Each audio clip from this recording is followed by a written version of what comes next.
welcome to Master the Game. I am Juice, and today's video is discussing how I think online gaming has helped me. So let's get started.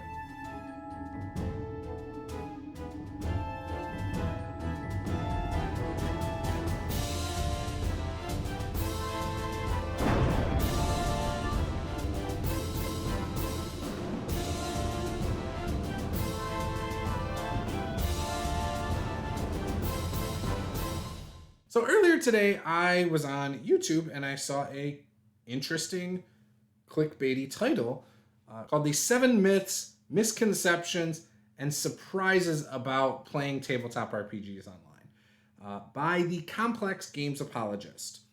And it really got me thinking as I was watching it. He had some interesting points and some things I agreed with, but there were some things I didn't agree with. Ultimately, though, it inspired me to do a video of all the ways it has impacted me. So from 97 till 2010, I played exclusively Palladium Books games. Now, in that time, it was very hard to find gaming groups. To give you an idea, in 97, I was about 12 years old. Had a couple of people in the neighborhood I played with. We played a couple sessions, but it fizzled out when all three of us moved separate directions. When we moved, I had a few books. I tried to get a few of my friends to play, and I just could not get people to be interested in playing a role-playing game. I didn't realize it was going to be that difficult. I didn't understand why. And when I hit high school, so just a couple short years later, it was probably about 3 years later, I knew some people playing D&D. Again, their group was full. I think they had a lot of people playing in it. It was a couple, groups of siblings, and then their girlfriends and things like that. So it just never materialized. When I graduated in 2003, and the internet was really starting to pick up, and we used to play in Palladium Books chat rooms. I used to play Heroes Unlimited there, Rifts. It was fun. It just never had that, that impact that I was looking for. It was fun. I still played. And over time, I kind of was like, okay, this is never going to happen. I'm never going to be able to find a gaming group. Until I met my wife in 2010. We started playing D&D 2nd Edition and then Palladium Books. In that time, we both got each other into each other's systems.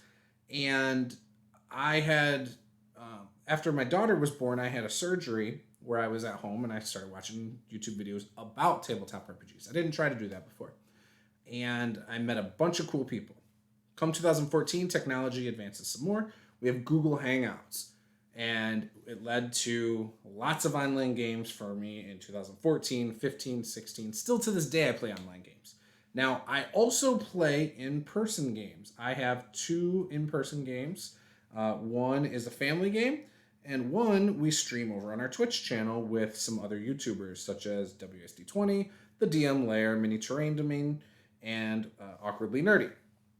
So we stream that. And some of the things I see in relation to that is some people are like, oh, you play online games with on stream. That's different than playing online games not on stream. And I completely disagree. That, for the most part, in my experience, has not had any bearings on my games. Other than during break time, we might socialize with the chat. That's the only difference. Whereas if we didn't stream it, we would talk about other stuff, or maybe we talk about silly mechanics, or how ridiculous a module is, or something like that. But a lot of times in stream games, we would socialize with the chat. That's the only difference. We don't change play style or anything like that for the most part. So that's kind of my history on it. I've probably played over 1,000 hours of streamed games or online games. In person, probably done well over 1,000 as well, to give you an idea. I've met a lot of cool people online, and I've met some cool people in person, So, one of the cool things that online gaming has allowed me to do is try different systems. Like I said, it was very hard for a long time to find groups to play RPGs in general, And then it was even harder to find people to play new systems because they wanted to play their system. And that was using like online, game finders and things like that. So the thing about it, I've played more Palladium Books games through streaming than ever in person. And the internet makes that possible. I've had a lot of good times with people. And I've played systems created by friends like 70 System by DMG Info.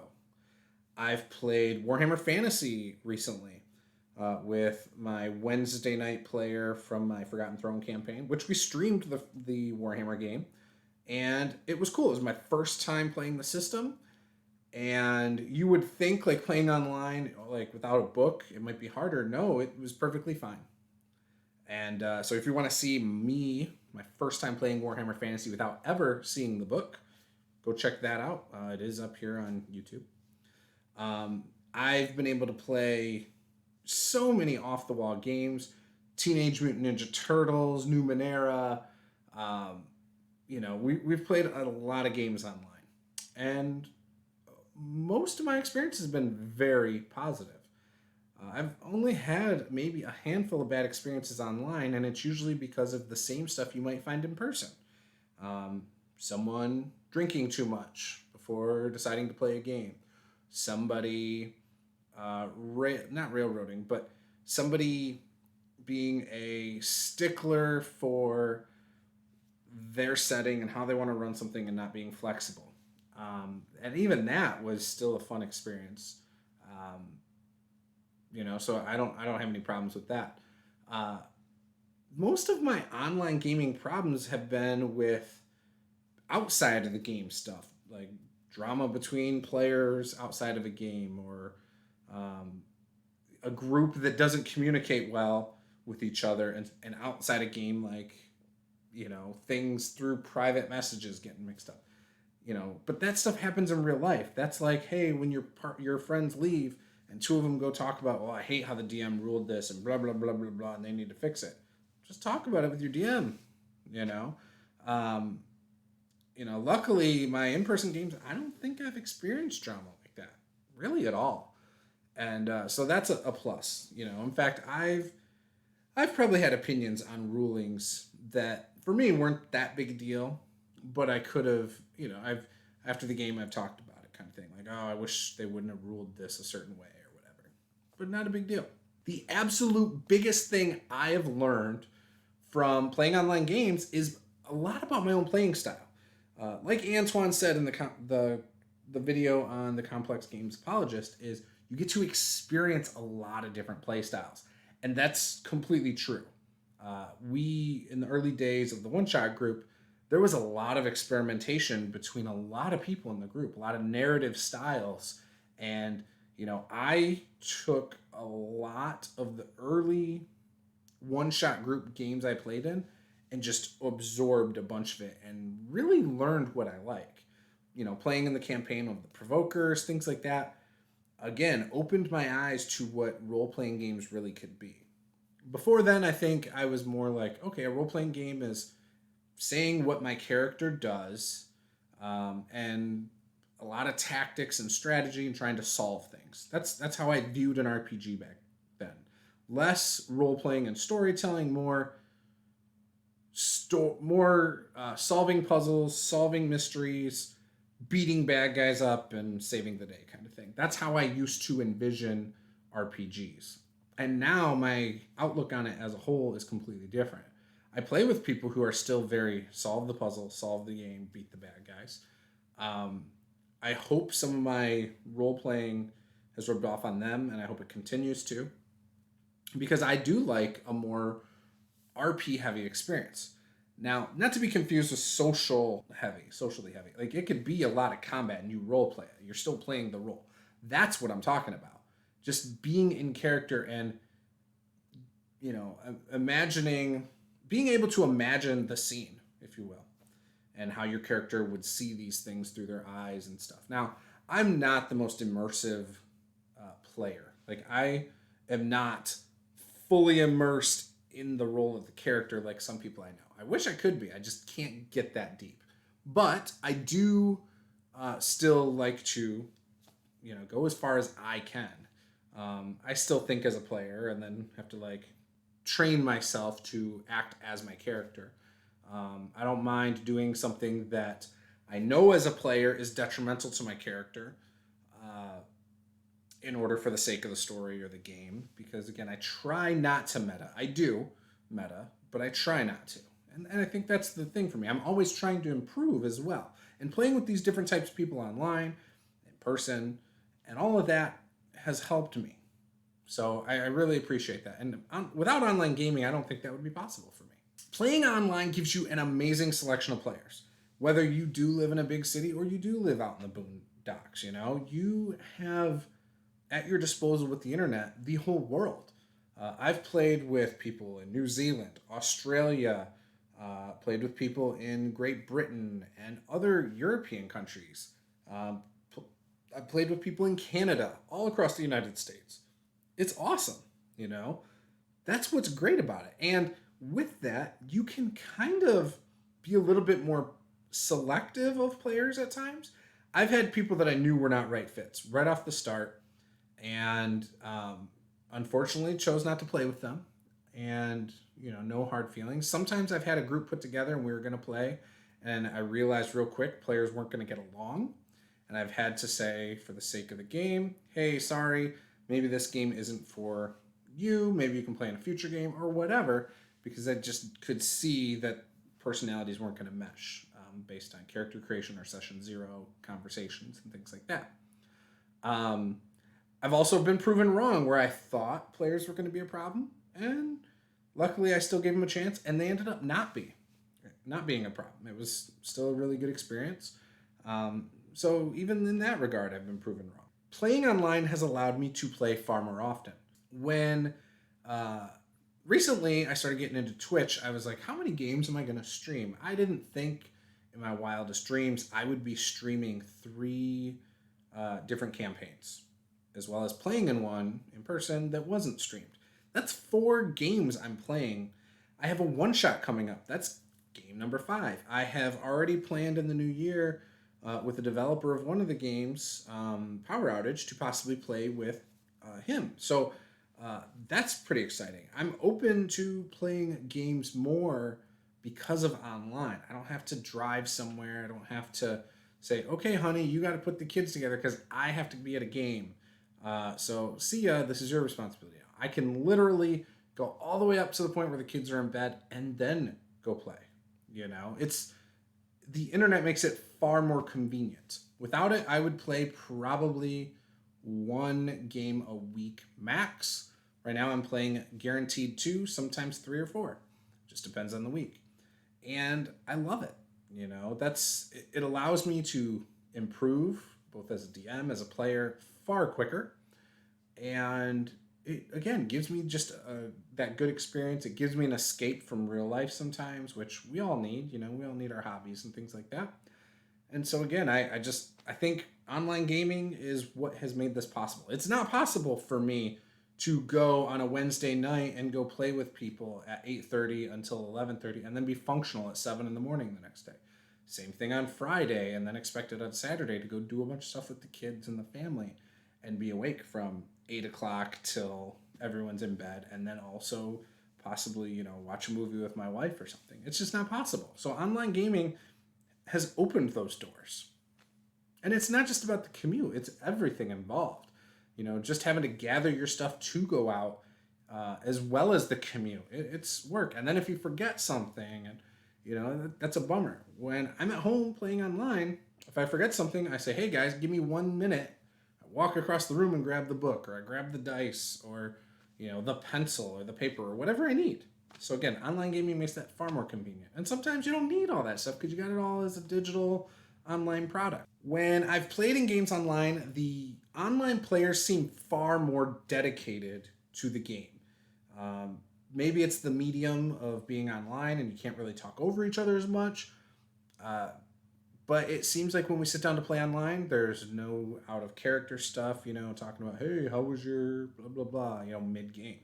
Whereas I've played in-person games and when two people aren't the focus of the scene or they're off camera per se, then they are like, hey, what are you going to do when you level up? Oh, I don't know. I'm thinking this. So you get this conversation over here that has no bearing on the game, and it's distracting for the people that are involved in the scene. That doesn't happen online. That only happens in person. But, so I think a lot of that's the medium. But I think, and it's not that the players in person aren't dedicated. It's easy in person to get caught up in everything and, to be like, oh, this really, my character's not supposed to know this anyway, so boom. You know what I mean? It's easy to do that. Whereas online, it's just not easy to do that. Now, with online gaming, there do come some downsides. Downsides is you need to invest in a microphone to be heard. Some people don't use a camera. I find a camera is very useful, though. If you're playing online and someone's not using a camera, it's hard to tell if they're trying to speak up. It's hard to tell if they seem invested in the scene or anything. It just causes problems without a camera. So even if it is a crappy built-in camera, or I have a player who uses a cell phone to game in our Friday night game, and it seems to be working fine. I was really worried when he said he was going to do that, but it's been great. So, I haven't had any real problems. So that's one of the downsides. You have to invest in some equipment. Now, you can get a microphone, I think a blue, what are they called? Yeti. What is it? Not Yeti. A snowball. You can get a snowball for like $30, I think, on sale sometimes.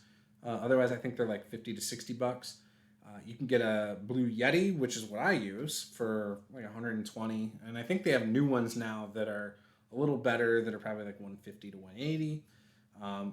You want to get some really good microphones. There's a few just a little bit more expensive than that, But again, you don't need that. You just need something small that'll work. Most laptops have a built-in camera, built-in microphone. That should be more than enough to play an online game. Same thing with a phone. However, I wouldn't recommend a phone just because, the battery can go, internet's less stable, things like that. Speaking of downsides and internet, if you have a poor internet connection, it makes it very hard to play online. Things get choppy. You don't hear everything that people say. When we first started doing online gaming back in like 2014 and 15 with some of the groups I had, there were people with some pretty bad internet connections. That was a huge bummer. It caused a lot of problems for some games. And, there even were times where people would say, oh, maybe I'm not going to play with that person because every time I do, their internet cuts out. So I remember people talking about that. The other thing is you need a space.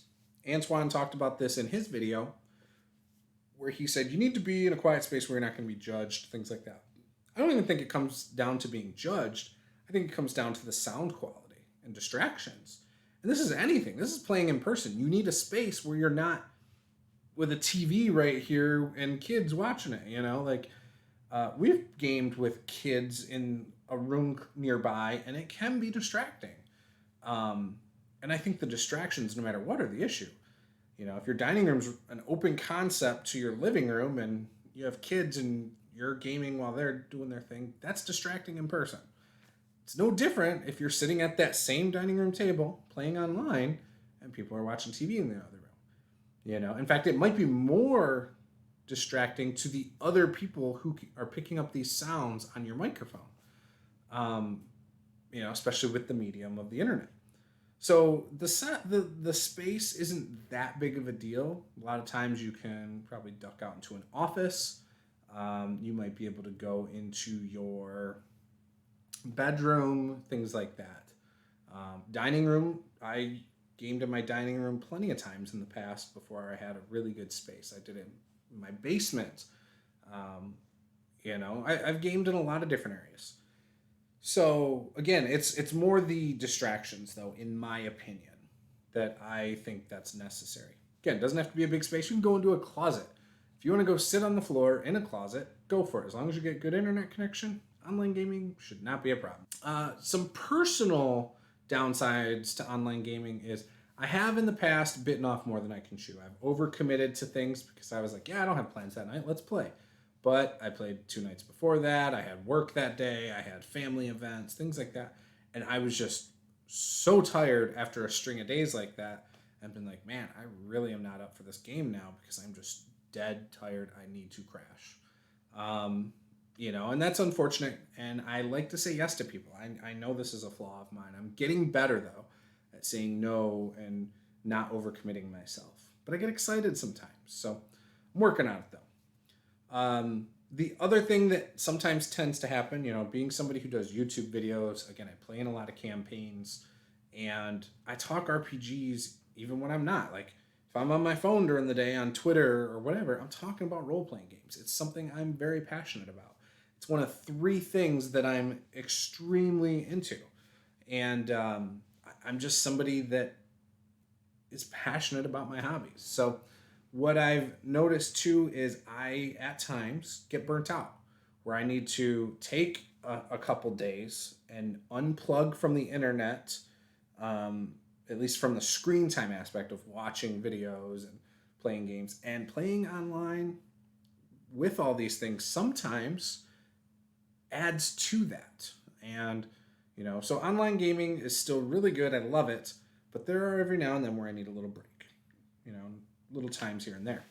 And I know I'm not the only one. I've had this conversation with many friends who play online, many people who also have YouTube channels and Twitch channels and things like that who go through some of the same things. And it seems like until recently, this wasn't something that a lot of people were open to discussing. For me, I didn't even realize this was a problem or how it impacted me until probably this last year. But I would say even as far back as 2014, I've had these moments where I'm really excited about stuff for 3 weeks and I'm plugging away and doing a lot of things and always in these chats and always playing online games. And then all of a sudden, I hit this wall where I'm like, oh my gosh, I can't think of anything creative right now.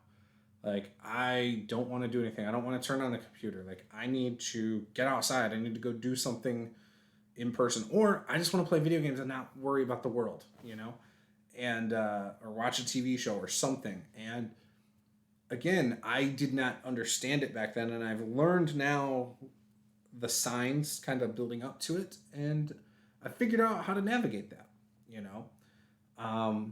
And I think that goes for anything in life. I mean, even before I played online, I had this happen with other things. I don't know if you guys have played any video games where you played a lot for a couple weeks, and then you're like, okay, I'm tired of this. I don't feel like playing it right now. The idea of playing that is boring right now. So you go, okay, I'm not going to play that for now. A couple weeks later, you come back to it, and boom, it's exciting again. I have that happen sometimes. That's all. So those are some of the things that I've learned from online gaming about myself, and the things that I think are the pros and cons, really, of online gaming. So, again, it's not for everybody. I know it's not. I know there's a lot of people out there who don't like to turn a camera on. They don't like the sound of their voice. I've met a lot of people like that. You don't even have to stream it. It's a whole different can of worms, right? So, it is what it is. But hopefully this video has helped open up your eyes to what online gaming is and could be from my experiences. I, again, love it. I will probably always do it until the day I die. And I will still also play on in-person games. To me, they're both exciting and fun and have their pros and cons. So this was Master the Game. I am Juice. Game on.